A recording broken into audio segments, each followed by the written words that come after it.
Ladies and gentlemen, welcome. Oh, have a seat, make yourselves comfortable. It's absolutely lovely to have you here with me today. Now, I do hope you've brought your sense of adventure because today, we're embarking on an exciting journey through Latvia, a small yet incredibly fascinating country nestled in the Baltic region of Northern Europe. It's one of those places that, once you learn a little about it, you wonder why you didn't know more sooner. It's got all the drama, all the history, and a bit of sparkle, just like some of my best guests, really.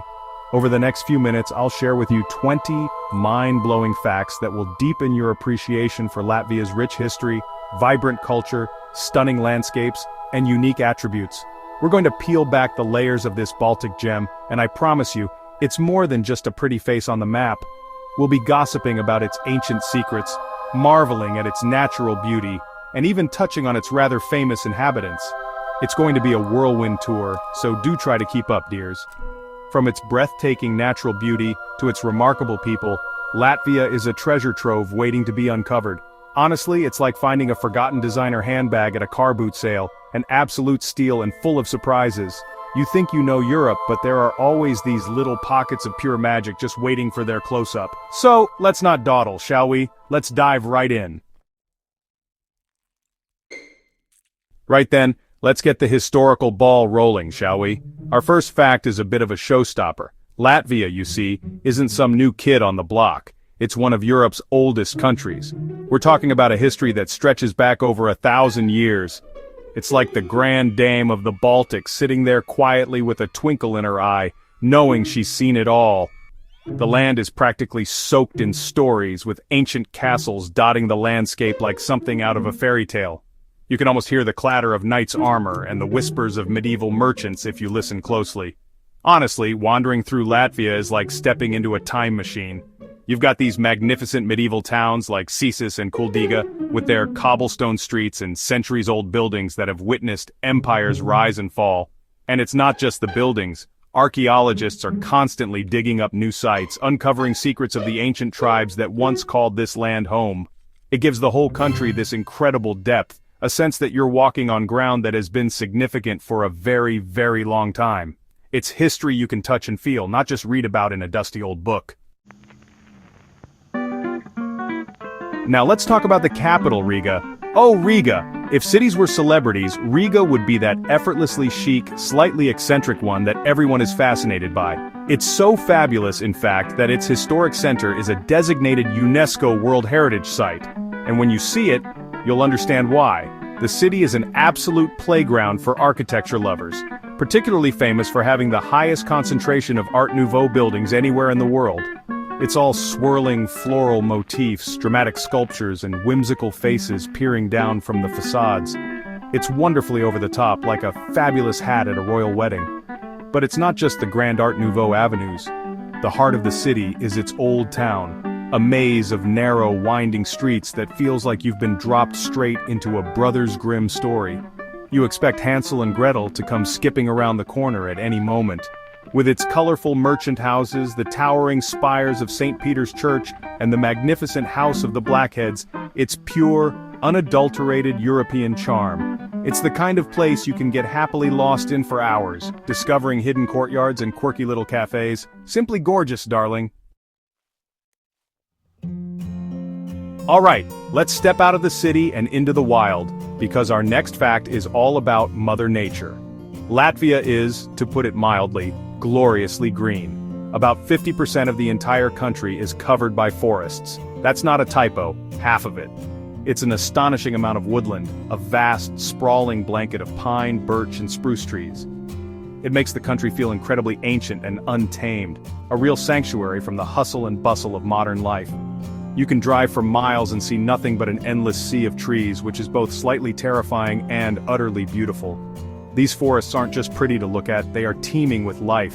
They're a proper haven for wildlife, a real-life Noah's Ark of the Baltics. We're talking about a diverse cast of characters, including deer, wild boar, beavers, and even the more elusive lynx and wolves. And for birdwatchers, it's paradise. The forests and wetlands are crucial habitats for countless bird species, including the majestic black stork. It's a country where nature isn't just a park you visit, it's an integral part of the national identity, a green lung for the whole of Europe. If you think your local music festival is a big deal, you might want to sit down for this one.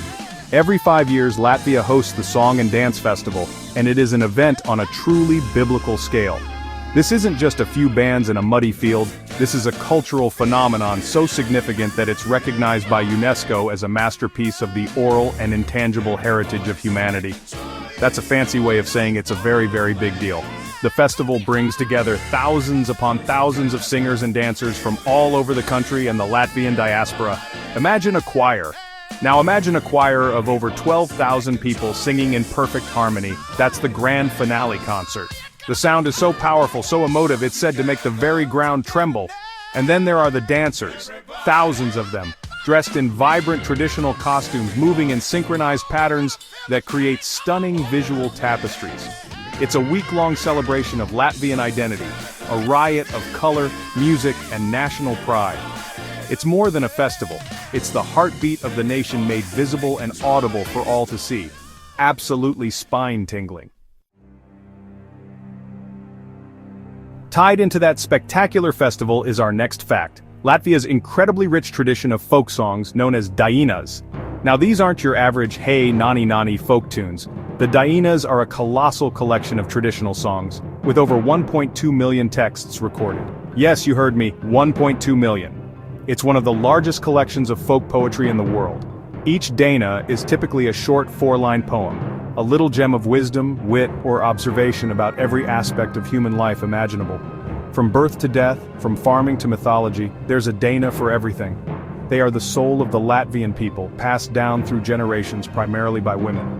They are this incredible oral library, a way of preserving history, culture, and values without ever writing them down. In the 19th century, a man named Krišjānis Barons, the father of the Dainas, dedicated his life to collecting and categorizing them, storing them in a magnificent cabinet that is now a national treasure. These songs are more than just music, they are the DNA of Latvian identity. Alright, let's address the elephant in the room, or perhaps the impossibly elegant gazelle in the room. It's something you hear whispered on the traveler's grapevine, and frankly, it's hard to ignore. Latvia is renowned for its women. Now, I know beauty is subjective, darling, but there seems to be a bit of a global consensus on this one. Latvian women frequently appear on lists of the world's most beautiful, and the country has one of the highest ratios of female models per capita. It's like they're all just born ready for a Vogue cover shoot. It's often said to be a combination of striking features, often tall with fair hair and piercing blue or green eyes, but it's more than just that. There's an elegance, a poise, and a sense of style that is just captivating. They carry themselves with a certain grace. Of course, this is a massive generalization, and the country is full of wonderful people of all descriptions, but it's a reputation that precedes them. It's just one more intriguing facet of this fascinating nation. Let's just say it doesn't hurt their tourism prospects, does it? A cheeky little bonus. Now for a bit of festive cheer, even if it's the middle of July. We all love a Christmas tree, don't we?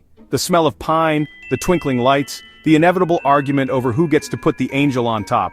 Well, you might have Germany to thank for popularizing it, but Latvia has a claim to being the birthplace of the whole tradition. The story goes that the very first decorated Christmas tree was put up right in the middle of Riga's town square, way back in the year 1510. Can you imagine? The legend is that a guild of merchants, the Brotherhood of Blackheads, decorated a fir tree with paper flowers, paraded it around, and then, in a rather dramatic finale, set it on fire. A bit more rock and roll than our modern traditions, I must admit. While historians squabble a bit over the details, Tallinn in neighboring Estonia has a similar claim. Riga proudly stands by its story. There's even a commemorative plaque on the spot where it supposedly happened. So, next time you're untangling those fairy lights, you can thank those medieval Latvian merchants for starting it all. If you're the outdoorsy type, the kind of person who owns practical shoes, then this next one is for you. Welcome to the Gauja River Valley, often called the Switzerland of Latvia. Now it might not have the Alps, but it has a rugged, breathtaking beauty all its own. The Gauja National Park is the largest and oldest in the country, a sprawling wonderland of dense forests, dramatic sandstone cliffs, and mysterious caves.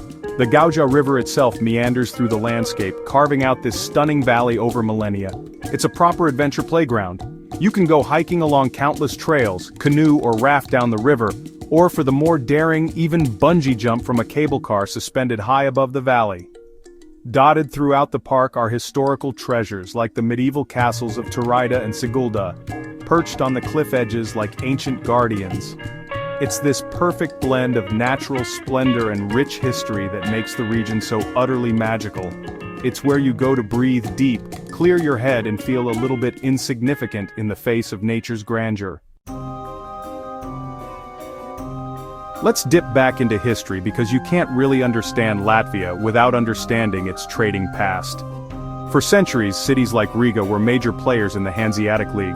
Now, for those who snoozed through that bit of history class, the Hanseatic League was a medieval supergroup of merchant guilds and market towns that dominated trade across northern Europe. It was like the Amazon Prime of the 14th century, but with more boats and probably better hats. This connection shaped everything. It made Riga an incredibly wealthy and powerful city, a bustling crossroads of cultures and goods. You can still see the legacy of the Hanseatic League all over the old town, in the grand guild halls and the tall, narrow warehouses built to store flax, timber and amber. This history of trade also fostered a very cosmopolitan and outward-looking mindset that you can still feel in the city today. It wasn't some isolated backwater, it was a vital hub in a vast international network. It's a reminder that Latvia has always been connected to the wider world. You know, I love a good bit of national symbolism, and the Latvian flag has a story that is both ancient and dramatic. It's one of the oldest flags in the world still in use. Its design, a white stripe horizontally bisecting a field of carmine red, is simple, striking, and dates all the way back to the 13th century. That's older than most countries. The first written mention of it is in the Livonian Rhymed Chronicle, which describes a battle in 1280, where a tribe from Cesis went into battle carrying a red banner with a white stripe. The story behind the colors is wonderfully gruesome, just how I like my legends. It's said that the flag represents a white sheet used to carry a mortally wounded Latvian chieftain from the battlefield. The sheet was soaked in his blood, but the part where his body lay remained white. That blood-soaked sheet was then used as a banner in the next battle, leading to victory. The deep red color, officially known as Latvian red, is a unique dark shade, symbolizing the bloodshed for freedom, while the white represents truth, honor, and righteousness. It's a powerful symbol of the nation's long fight for independence. Now hold on to your hats because we're about to fast forward from the 13th century to the 21st. While Latvia is steeped in ancient history, it is also shockingly modern. It's a bit of a dark horse in the world of digital innovation. You might not know it, but Latvia boasts some of the fastest internet speeds in the world. You could probably download this entire video in the time it takes me to make a cup of tea. They were early adopters of fiber optic networks, and it shows. The whole country is incredibly well connected. This digital infrastructure has fostered a buzzing startup scene. Riga is becoming a real hub for tech entrepreneurs and innovative companies, particularly in fields like financial technology or fintech. You've got companies that were born in Latvia, like the peer-to-peer lending platform Mintos and the printing and warehousing giant Printful, that are now global names. It's this fantastic contrast. A country that reveres its ancient folk songs is also at the cutting edge of blockchain technology. It proves you can cherish the past while racing full speed into the future. After all that talk of tech, don't you think we deserve a bit of a holiday? Let's head to the coast, to the fabulous resort town of Jurmala. Just a short train ride from Riga, it feels like another world. Jurmala is famous for its beaches, but these aren't just any old beaches. We're talking about 33 glorious kilometers, that's over 20 miles, of pristine soft white quartz sand, backed by fragrant pine forests. The main beach Majori is a blue flag beach, meaning it's impeccably clean and safe. It's simply divine, but Jurmala is more than just a beach. It's a whole vibe. It has a long history as a spa town, dating back to the late 18th century, when the Russian aristocracy would come to take the waters and enjoy the healing sea air. You can still see this legacy in the town's unique architecture, a delightful jumble of romantic wooden cottages with intricate carvings and grand Art Nouveau villas. Today, it's still a place of wellness and relaxation, with luxurious spas, lovely cafes, and a wonderfully laid-back atmosphere. It's the perfect place to stroll, breathe, and feel glamorous. Because of where it's perched on the globe, up there in northern Europe, Latvia gets to experience some rather dramatic seasonal light shows. It's all to do with its northern latitude. In the height of summer, around the solstice in June, the country experiences what's known as the white nights or midnight sun. The sun sets very late, around 10 or 11 p.m., and it never gets truly dark. There's this magical, lingering twilight that lasts until the sun rises again just a few hours later. It's perfect for those midsummer celebrations where you can party right through the night. The flip side of this, of course, is the winter. In December, the days become incredibly short, with the sun making a brief, lazy appearance for only a few hours before dipping below the horizon again. This is the polar night, a time of long, dark evenings. But Latvians don't just hibernate, they embrace it. It's a time for coziness, for candles, for warm drinks, and for enjoying the snow-covered landscapes under the moonlight. It creates these two very distinct moods in the country, the endless energy of summer and the quiet introspection of winter. I know we've already touched on the Dainas, but they are so important we simply have to come back to them because their role goes far beyond just being pretty songs. During the long decades of Soviet occupation in the 20th century, Latvian culture was suppressed. Speaking the language, waving the flag, and celebrating national traditions were all discouraged or outright forbidden. In this oppressive climate, the Dainas became a powerful tool of cultural survival and peaceful resistance. They were a secret language of the heart. Singing these ancient folk songs became an act of defiance. They kept the language alive, they preserved a sense of national identity, and they connected people to a history that the authorities were trying to erase.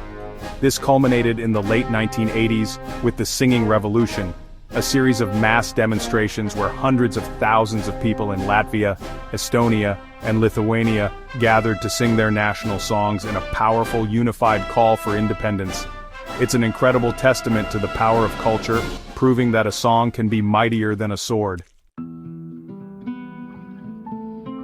Let's talk about food, because honestly, what's a trip without trying the local grub? Latvian food is exactly what you'd expect from a northern country with 4 clear seasons. It's filling, it changes with the seasons, and it's super comforting. It's not fancy, snobby food, it's food that's meant to fill you up and keep you warm through a long winter.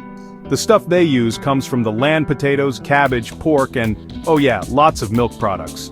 Smoked fish from the Baltic Sea is a really important food, as are mushrooms and berries picked from those huge forests. Some of the classic dishes you have to try include paleki zirni or speki, that's gray peas with fried onion and bacon, which is a real national dish. Then there's oxta zupa, a bright pink, cold beet soup that is honestly surprisingly refreshing in the summer. And for dessert, you might have rupchmezes kartojums, a layered rye bread dessert with cream and jam. And of course you have to wash it all down with a glass of Riga black balsam, a traditional herbal drink that has a bit of a kick to say the least. It's an experience, that's for sure. Latvians are an incredibly crafty bunch. I mean that in the best possible way. There is a rich heritage of traditional arts and crafts that is still very much alive and kicking today. It's all about creating beautiful things with your hands, using natural materials from the local environment. One of the most famous materials, of course, is amber. Known as Baltic gold, this fossilized tree resin washes up on the shores of the Baltic Sea. For thousands of years, Latvians have been crafting it into stunning jewelry, each piece a little piece of trapped sunlight. But it's not just about the shiny stuff. The textile work is absolutely exquisite. You'll see intricate geometric patterns woven into traditional belts, shawls, and mittens, with designs that vary from region to region and carry deep symbolic meaning. Wood carving is another treasured skill, used to create everything from decorative household items to furniture. This artisan culture is a huge source of national pride. It's a way of staying connected to their roots and creating objects that are not just useful, but also imbued with history and soul. We've talked about the big one, the Song and Dance Festival, but honestly, Latvians will find any excuse for a good festival. The calendar is absolutely packed with them all year round, celebrating everything from history and music to food and the changing of the seasons. It's a country that really knows how to throw a party. In the summer, you have open-air music festivals like Positivus, which attracts big international acts to its beautiful coastal setting. It's their answer to Glastonbury, but probably with better plumbing. Then you have the more traditional and wonderfully quirky events. There are medieval festivals held in ancient castle grounds where you can watch knights jousting and try your hand at archery. There are city-wide festivals like Riga City Festival in August, with concerts, markets, and fireworks. And then there are the ancient pagan celebrations like Johnny, Midsummer, which is arguably the biggest holiday of the year, where the whole country decamps to the countryside to light bonfires, weave flower crowns, and stay up all night. There's always something to celebrate. With all that glorious nature we talked about, the forests, the beaches, the rivers, it's no surprise that Latvia takes its environmental responsibilities very seriously. There is a deep-seated commitment to sustainability and conservation that runs through the country. It's not just a trend, it's a way of life that stems from a traditional respect for nature. Latvia has a fantastic network of protected areas including 4 national parks, numerous nature reserves and protected landscape areas, all designed to preserve its unique biodiversity. This commitment is also fueling a rise in ecotourism.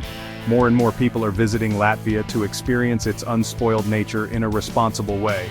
You can stay in eco-friendly guest houses, go on guided bog shoeing adventures, yes, that's a thing, or go birdwatching in pristine wetlands.